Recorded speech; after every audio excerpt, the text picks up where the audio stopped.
വിരുന്നിപ്പോഴുള്ളത് ദുബൈയിലാണ്. ഇന്ന് വിരുന്നിൻ്റെ എപ്പിസോഡ് ധന്യമാക്കുവാൻ നമ്മോടൊപ്പമുള്ള അതിഥി ദുബൈയിലെ വളരെ പ്രശസ്തനായ ഒരു സാംസ്കാരിക സാമൂഹിക പ്രവർത്തകനും അതോടൊപ്പം തന്നെ ജേക്കാൾ ജനറൽ ട്രേഡിംഗ് എന്ന LLC എന്ന കമ്പനിയുടെ ഡയറക്ടറും ഒപ്പം OICC ദുബൈയുടെ ജനറൽ സെക്രട്ടറി കൂടിയായ മിസ്റ്റർ NB രാമചന്ദ്രൻ സാറാണ്. അദ്ദേഹത്തെ നിങ്ങൾക്കറിയാം, ഇതിനു മുമ്പും പല പ്രോഗ്രാമുകളിലൂടെയും പത്രമാധ്യമങ്ങളുടെ പ്രോഗ്രാമുകളിലൂടെയൊക്കെ ശ്രദ്ധേയനായ വ്യക്തിയാണ്. വളരെ ആദരപൂർവ്വം സ്വാഗതം ചെയ്യാം NB രാമചന്ദ്രൻ സാറെ വിരുന്നിലേക്ക്. സാർ നമസ്കാരം. നമസ്കാരം.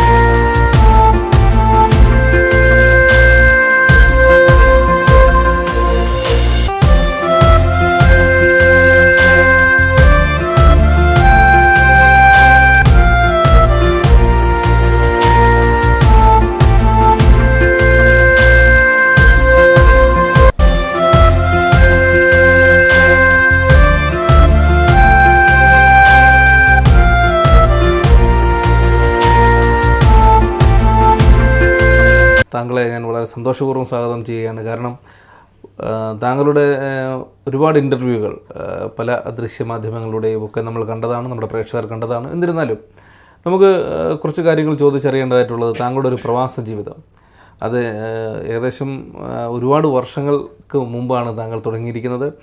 എങ്ങനെയായിരുന്നു താങ്കൾ കേരളത്തിൽ നിന്നും ഉള്ള താങ്കളുടെ ഒരു പ്രവാസ ജീവിതം ആരംഭിക്കുന്നത്? എങ്ങനെയായിരുന്നു എന്ന് പറയാമോ? ഞാൻ 1970 ഞാൻ സ്കൂളിൽ പഠിക്കുമ്പോൾ തന്നെ എൻ്റെ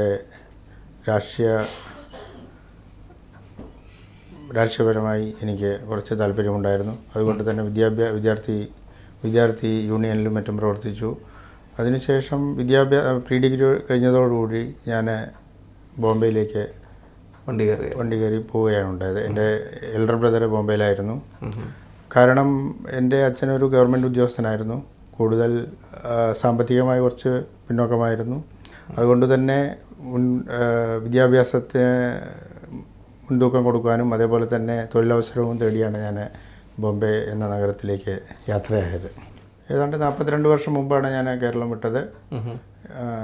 ടു ബി പ്രിസൈസ് 1973. അതിനുശേഷം ഒരു 22 വർഷം ഞാൻ ബോംബെ നഗരത്തിൽ ബോംബെയുടെ പ്രാന്തപ്രദേശങ്ങളിലും ജീവിച്ചിട്ടുണ്ട്. ബോംബെയിൽ വെച്ചിട്ടാണ് എൻ്റെ ഉന്നത വിദ്യാഭ്യാസം ഉണ്ടായത്. ബോംബെ യൂണിവേഴ്സിറ്റിയിൽ നിന്നാണ് ഞാൻ MA പാസ്സായത്. അതോടൊപ്പം തന്നെ വിദ്യാഭ്യാസത്തോടൊപ്പം തന്നെ ഞാൻ ചെറിയ ചെറിയ കമ്പനികളിൽ വർക്ക് ചെയ്തു. പക്ഷേ അവസാനത്തെ 19 വർഷം ഞാൻ JK എഞ്ചിനീയേഴ്സ് ഫയൽസ്, അതായത് JK ഗ്രൂപ്പിൽ അതിലൊരു എക്സ്പോർട്ട് മാനേജറായിട്ടാണ് ഞാൻ വർക്ക് ചെയ്തത്. അതാണ് എൻ്റെ കേരളത്തിന് പുറത്തുള്ള ആദ്യത്തെ പ്രവാസ ജീവിതം എന്ന് പറയുന്നത്. ആ പ്രവാസ ജീവിതത്തിൽ പല സംഘടനകളുമായിട്ടും പല സാമൂഹിക സാംസ്കാരിക രാഷ്ട്രീയ രംഗങ്ങളിൽ പ്രവർത്തിക്കാനും പലരുമായി ഇടപെടാനും അവസരം ലഭിച്ചിട്ടുണ്ട്. പക്ഷേ അതിനുശേഷം അതിലും ഉന്നതമായ ചില നേട്ടങ്ങൾക്ക് വേണ്ടി തന്നെയാണ് പ്രവാസിയായിട്ട് ഇവിടെ ദുബായിലേക്ക് കടന്നു വന്നത്. സർ, ഇപ്പോൾ നമ്മളിനിയിപ്പോൾ ജേക്കാൾ ജനറൽ ട്രേഡിംഗ് LLC എന്ന താങ്കളുടെ കമ്പനിയിലേക്ക് വന്നു കഴിഞ്ഞാൽ കമ്പനി ഫോക്കസ് ചെയ്യുന്ന കാര്യങ്ങൾ, കമ്പനിയുടെ പ്രധാനപ്പെട്ട പ്രത്യേകതകൾ എന്തൊക്കെയാണ്? അതുപോലെ തന്നെ പ്രോഡക്റ്റിനെ കുറിച്ച് നമുക്കൊന്ന് സംസാരിക്കാം. ജേക്കാൾ ജനറൽ ട്രേഡിംഗ് LLC എന്ന് പറയുന്നത് ഞങ്ങൾ importers of and exporters of hardware and building materials. Building ഇൻഡസ്ട്രീസിന് അല്ലെങ്കിൽ കൺസ്ട്രക്ഷൻ ഇൻഡസ്ട്രീസിന് വേണ്ട എല്ലാ പ്രോഡക്റ്റുകളും ഞങ്ങൾ ഇമ്പോർട്ട് ചെയ്യുന്നുണ്ട്. ഇവിടെ ഗൾഫ് മേഖലയിൽ ട്രേഡ് ചെയ്യുന്നു. അതേപോലെ മറ്റ് GCC രാജ്യങ്ങളിലേക്ക് എക്സ്പോർട്ട് ചെയ്യുന്നു. ആഫ്രിക്കൻ കൺട്രികളിലേക്ക് എക്സ്പോർട്ട് ചെയ്യുന്നുണ്ട്. മേജർ പ്രൊഡക്ട്സ് ഞങ്ങൾ ഇന്ത്യയാണ് ഫോക്കസ് ചെയ്യുന്നത്. ഇന്ത്യയിൽ നിന്നാണ് കൂടുതലായിട്ട് ഇമ്പോർട്ട് ചെയ്യുന്നത്. അതോടൊപ്പം തന്നെ ചൈനയിൽ നിന്നും തായ്വാനിൽ നിന്നും ഞങ്ങൾ പ്രോഡക്റ്റ് ഇമ്പോർട്ട് ചെയ്യുന്നുണ്ട്. കാരണം ഇന്ത്യൻ പ്രോഡക്ട്സിന് അതിൻ്റേതായൊരു ക്വാളിറ്റി ഉണ്ട്. അതുകൊണ്ട് ഇവിടുത്തെ കുറച്ച് പ്രൈസ് വൈസ് അത് കൂടുതലാണെങ്കിൽ പോലും quality wise it is very good. So there is a market for that. താങ്കളിപ്പോൾ OICC ദുബായ് സോണിൻ്റെ ജനറൽ സെക്രട്ടറിയാണ്. താങ്കളുടെ ഒരു കോൺഗ്രസിൻ്റെ ഒരു പാരമ്പര്യം എങ്ങനെയായിരുന്നു? താങ്കൾ ഈ ഒരു രാഷ്ട്രീയ പൊതുപ്രവർത്തന രംഗത്തേക്കുള്ളൊരു വരവ് എങ്ങനെയായിരുന്നു എന്ന് പറയാം? ആദ്യം സൂചിപ്പിച്ചതുപോലെ വിദ്യാർത്ഥിയായിരിക്കുമ്പോൾ തന്നെ എനിക്ക് കോൺഗ്രസിനോട് അനുഭവം ഉണ്ടായിരുന്നു. അങ്ങനെ കേരള വിദ്യാർത്ഥി യൂണിയൻ്റെ മെമ്പറായി ജോയിൻ ചെയ്യുകയും അതിൻ്റെ പ്രവർത്തനത്തിൽ ഞാൻ മുഴുകുകയും ചെയ്തിരുന്നു. ആ പ്രവർത്തനം പിന്നീട് ഞാൻ ബോംബെയിൽ പോയപ്പോൾ കണ്ടിന്യൂ ചെയ്തു. അവിടെ ബോംബെ യൂണിവേഴ്സിറ്റിയിൽ ഞാൻ വിദ്യാർത്ഥി യൂണിയനിൽ വർക്ക് ചെയ്തിരുന്നു. അതേപോലെ തന്നെ പിന്നീട് യൂത്ത് കോൺഗ്രസിൻ്റെ പ്രായപരിധി 35 വയസ്സായിരുന്നു ആ കാലങ്ങളിൽ. അതുകൊണ്ട് പ്രായപരിധി കഴിഞ്ഞതിന് ശേഷം ഞാൻ ബ്ലോക്ക് കോൺഗ്രസ് ജനറൽ സെക്രട്ടറി ആയിട്ട് പ്രവർത്തിച്ചു. ആ സ്ഥാനമാനങ്ങളെല്ലാം രാജിവെച്ചുകൊണ്ടാണ് ഞാൻ ദുബായിലേക്ക് വന്നത്. ഇവിടുത്തെ പ്രവർത്തനങ്ങൾ OICCയുടെ പ്രവർത്തനം OICC എന്നുള്ളതൊരു പുതിയൊരു കൺസെപ്റ്റായിരുന്നു. അതായത് ഇവിടെ 10-25 വർഷമായി പല പ്രവാസി സംഘടനകളും പ്രവർത്തിച്ചിരുന്നു. കോൺഗ്രസ് അനുകൂല സംഘടനകൾ പല തട്ടുകളിലായി പ്രവർത്തിച്ചിരുന്നു. പക്ഷേ 2006 ശ്രീ രമേശ് ചെന്നിത്തല പ്രസിഡൻ്റായതിനു ശേഷമാണ് അദ്ദേഹം എല്ലാ കോൺഗ്രസ് അനുകൂല സംഘടനകളെയും ഒരുമിപ്പിച്ച് ഒരു കുടക്കീഴിൽ കൊണ്ടുവരികയാണ് ഈ OICC കൊണ്ട് ഉദ്ദേശിച്ചത്. അപ്പോൾ ഈ OICCയുടെ പ്രാഥമിക ഘട്ടത്തിൽ തന്നെ അതിൻ്റെ ജനറൽ സെക്രട്ടറി ആയിട്ട് എന്നെ അന്ന് തിരഞ്ഞെടുക്കുകയുണ്ടായി. അതിനുശേഷം കണ്ടിന്യൂസ് ആയിട്ട് ഇപ്പോൾ 2013 even today I am the general secretary എന്ന് പറയാം. പക്ഷേ ഇപ്പോൾ ഒരു വർഷമായിട്ട് ഇവിടെ ദുബായ് ഗവൺമെൻറ് ചില റിസ്ട്രിക്ഷൻസ് കാരണം പ്രവർത്തനങ്ങളിൽ ഒരു പരിമിതി വന്നിട്ടുണ്ട്. എന്തൊക്കെ കാര്യങ്ങളാണ് ഒരു പ്രവാസി, ആദ്യമായി വരുന്നൊരു പ്രവാസി, പ്രത്യേകിച്ച് ഗൾഫ് നാടുകളിലേക്ക് വരുമ്പോൾ ശ്രദ്ധിക്കേണ്ട കാര്യങ്ങൾ എന്നൊന്നും പറഞ്ഞു കൊടുത്താൽ വളരെ ഉപകാരമായി. ഒരു പ്രവാസിക്കൊരു ജോലി ഒരു ഓഫർ കിട്ടുകയാണെങ്കിൽ അത് ഏതാണ് കമ്പനി, അതിൻ്റെ ഒരു ബാക്ക്ഗ്രൗണ്ട് കാര്യങ്ങളെല്ലാം മനസ്സിലാക്കണം. ഇപ്പോൾ ഒരുപാട് വിസ തട്ടിപ്പിൻ്റെ പേരിൽ ഒരുപാട് ആൾക്കാരെ പ്രവാസികളായി ഇവിടെ കൊണ്ടുവരാറുണ്ട്. ഇവിടെ വന്നതിന് ശേഷം ശരിയായ ഒരു രേഖ ഉണ്ടായിരിക്കില്ല, ജോലി തരപ്പെടുത്താൻ സാധിക്കില്ല. ഒരുപക്ഷെ അവരുടെ ഭൂമി പോലും പണയം വെച്ചിട്ട് ഇവിടെ വരുന്നവരെ ഒരുപാട് ആൾക്കാരെ ഞങ്ങൾ കേട്ടിട്ടുണ്ട്. അപ്പോൾ അവർ എങ്ങോട്ടാണ് പോകുന്നത്, എന്തിനാണ് പോകുന്നത്, അവിടെ എന്തെങ്കിലും ഓഫറുണ്ടോ എന്നറിയാതെ ഏതെങ്കിലും തട്ടിപ്പ് നടത്തുന്ന ഏജൻസികളുടെ അടുത്ത് പോകരുത് എന്നാണ് എനിക്ക് പറയാനുള്ളത്. ഇപ്പോൾ അതിനു വേണ്ടിയിട്ട് നോർക്കയും അതേപോലെ തന്നെ ഇന്ത്യൻ ഗവൺമെൻറ്റും അതിൻ്റേതായ ഡിപ്പാർട്ട്മെൻറ്റുകളുണ്ട്. അവർ നിരന്തരമായി അഡ്വർടൈസ്മെൻറ്റ് TV-കളിലെല്ലാം കൊടുക്കുന്നുണ്ട്. അപ്പോൾ അതെല്ലാം ശ്രദ്ധിക്കണം. സാർ, ഇനി താങ്കളുടെ വിദ്യാഭ്യാസ കാലഘട്ടത്തിൽ കുട്ടിക്കാലത്തേക്ക് വന്നു കഴിഞ്ഞാൽ താങ്കളുടെ വിദ്യാഭ്യാസ കാലഘട്ടം തുടങ്ങുന്നത് ഏത് സ്ഥലത്താണ്, ഏത് സ്കൂളിലായിരുന്നു? അതോടൊപ്പം തന്നെ താങ്കളുടെ കുടുംബ പശ്ചാത്തലം, നാട്ടിലെ വിശേഷങ്ങൾ, നാട്ടിലെ കൂട്ടുകാർ, സഹപ്രവർത്തകർ, അതിനെക്കുറിച്ചൊക്കെ ഒന്ന് ഓർക്കുകയാണെങ്കിൽ. ഞാൻ എൻ്റെ തറവാട് ഷൊർണൂരിലായിരുന്നെങ്കിൽ പോലും എൻ്റെ അച്ഛൻ ഒരു വില്ലേജ് ഓഫീസറായിരുന്നു. പെരിന്തൽമണ്ണയ്ക്കടുത്ത മണ്ണാർമല എന്ന ഒരു സ്ഥലത്തായിരുന്നു. അതുകൊണ്ട് തന്നെ എൻ്റെ വിദ്യാഭ്യാസമെല്ലാം അവിടുത്തെ ഹൈസ്കൂളിലായിരുന്നു.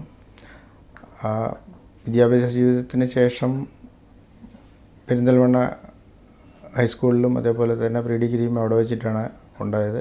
അതിനുശേഷം എൻ്റെ വിദ്യാഭ്യാസ ജീവിതം ഞാൻ ബോംബെയിലേക്ക് മാറ്റുകയാണ് ഉണ്ടായത്. എൻ്റെ കുടുംബത്തിൽ ഇപ്പോൾ അവിടെ എൽഡർ സിസ്റ്റർ മാത്രമേ ഉള്ളൂ. എൽഡർ സിസ്റ്റർ മലപ്പുറം കളക്ട്രേറ്റിലായിരുന്നു വർക്ക് ചെയ്തത്. അവരിപ്പോൾ റിട്ടയർഡായി. പിന്നെ ഉള്ളത് ഒരു ബ്രദറായിരുന്നു. ആ ബ്രദർ ഒരു ആക്സിഡൻറ്റിൽ പെരിന്തൽമണ്ണ വെച്ചിട്ട് ഒരു ആക്സിഡൻറ്റിൽ വെച്ച് മരിച്ചുപോയി ഏതാനും വർഷങ്ങൾക്ക് മുമ്പ്. അദ്ദേഹവും അവിടെ മലപ്പുറം കളക്ട്രേറ്റിലായിരുന്നു വർക്ക് ചെയ്തിരുന്നത്. പിന്നെ ഒരു സഹോദരൻ ബോംബെയിലായിരുന്നു. അദ്ദേഹത്തിൻ്റെ കൂടെ ആയിരുന്നു ഞാൻ ബോംബെയിൽ വന്ന കാലം മുതൽക്ക് താമസിച്ചിരുന്ന ആദ്യം വിവാഹത്തിന് മുമ്പായി. അപ്പോൾ അദ്ദേഹം ഇപ്പോൾ ഇല്ല. ഇപ്പോൾ ഉള്ളത് 4 സിസ്റ്റേഴ്സാണ്. അവർ വിവിധ കേരളത്തിൻ്റെ പല ഭാഗങ്ങളിൽ, ഒന്ന് പെരിന്തൽമണ്ണ, ഒന്ന് ചെർപ്പശ്ശേരി, ഒന്ന് കോഴിക്കോട്, ഒന്ന് തൃശ്ശൂർ, ഇങ്ങനെ പല സ്ഥലങ്ങളിലായിട്ട് സെറ്റിലായിരിക്കുകയാണ്. അപ്പോൾ ഞാനിപ്പോൾ ഇവിടെ ഞാനും കുടുംബം മാത്രമേ ഉള്ളൂ. കുട്ടികളാണെങ്കിൽ ഇവർ 12th വരെ ഇവിടെ ദുബായിലായിരുന്നു പഠിച്ചിരുന്നത്. അതിനുശേഷം ഹയർ എഡ്യൂക്കേഷന് വേണ്ടി, എൻജിനീയറിങ്ങിന് വേണ്ടി ഇന്ത്യയിലേക്ക് പോയി. 2 പേരും എൻജിനീയറിങ് കഴിഞ്ഞു. മൂത്തമൻ MBA കഴിഞ്ഞു. ഡൽഹി ബേസ് കമ്പനിയിൽ വർക്ക് ചെയ്യാണ്. ആ മകൻ്റെ മാരേജായിരുന്നു കഴിഞ്ഞ മാസം, ഈ ജനുവരി 2-ാം തീയതി ഡൽഹിയിൽ വെച്ചായിരുന്നു മാരേജ്. റിസപ്ഷൻ ജനുവരി 4-ാം തീയതി ആയിരുന്നു. ഇളയ മകൻ ഇപ്പോൾ BTech കഴിഞ്ഞ് 2 വർഷം ബാംഗ്ലൂർ വർക്ക് ചെയ്തു. അതിനുശേഷം ഹയർ സ്റ്റഡീസിന് വേണ്ടി MSന് വേണ്ടിയിട്ട് സ്റ്റേറ്റ്സിൽ പോയിരിക്കുക. വൈഫിൻ്റെ പേര് ലക്ഷ്മി ദേവി. ഇവിടെയാണ്. സാർ, ഇനിയിപ്പോൾ പ്രവാസ ജീവിതത്തിൽ അല്ലെങ്കിൽ ഗൾഫ് മേഖലകളിൽ പുതിയ ബിസിനസ് ആരംഭിക്കുന്ന യുവ ബിസിനസ്സുകാർക്ക് താങ്കൾ കൊടുക്കാനുള്ളൊരു നിർദ്ദേശം എന്തായാലും? ഈ ദുബായിയെ സംബന്ധിച്ചിടത്തോളം ഒരു ക്രെഡിറ്റ് മാർക്കറ്റാണ്, എസ്പെഷ്യലി നമ്മുടെ കൺസ്ട്രക്ഷൻ ഫീൽഡിൽ. അപ്പോൾ ഈ ക്രെഡിറ്റ് കൊടുക്കുമ്പോൾ നമ്മൾ വളരെ ശ്രദ്ധിക്കണം. ആ പാർട്ടിയുടെ ബാക്ക്ഗ്രൗണ്ട് എന്താണ്, അവരുടെ ക്രെഡിബിലിറ്റി എന്താണ് എന്നെല്ലാം നമ്മൾ സൂക്ഷ്മം പരിശോധിച്ചതിന് ശേഷം മാത്രമേ അവരുമായിട്ടുള്ള ബിസിനസ് സംരംഭങ്ങളിൽ ഏർപ്പെടാൻ പാടുള്ളൂ എന്നാണ് എനിക്ക് പറയാനുള്ളത്. അതേപോലെ തന്നെ ശരിയായ ഡിസിപ്ലിനോടുകൂടി നല്ല ഹാർഡ് വർക്ക് ചെയ്യുകയാണെങ്കിൽ you will get A good result. Sir, ഇപ്പോൾ സാറിന് കിട്ടിയ അംഗീകാരങ്ങളെക്കുറിച്ച് പറയുകയാണ്. എന്നിരുന്നാലും താങ്കളുടെ മനസ്സിൽ ഇപ്പോൾ താങ്കൾക്ക് ഒരുപാട് കാര്യങ്ങൾ കിട്ടിയിട്ടുണ്ട്. എന്നിരുന്നാലും എൻ്റെ ചോദ്യം, താങ്കളുടെ മനസ്സിൽ ഏറ്റവും കൂടുതൽ വാല്യൂ കൽപ്പിക്കുന്ന ഒരു അംഗീകാരം ഏതാണെന്ന് ചോദിച്ചാൽ താങ്കൾക്ക് എന്താണ് പറയാനുള്ളത്? എനിക്ക് എൻ്റെ ഒരു നേതാവ് എന്ന് പറയുമ്പോൾ ഞാൻ മനസ്സിൽ കാണുന്നത് ശ്രീമതി ഇന്ദിരാഗാന്ധിയായിരുന്നു. ഒരു ഉരുക്കു വനിതയായിരുന്നു. ആ ഇന്ദിരാഗാന്ധി പ്രൈം മിനിസ്റ്റർ ആയിരിക്കുമ്പോൾ 1984 ഒക്ടോബർ 31 ശ്രീമതി ഗാന്ധി മരണപ്പെടുന്നത്. എൻ്റെ വിവാഹം 1984 ഒക്ടോബർ 27 ആയിരുന്നു.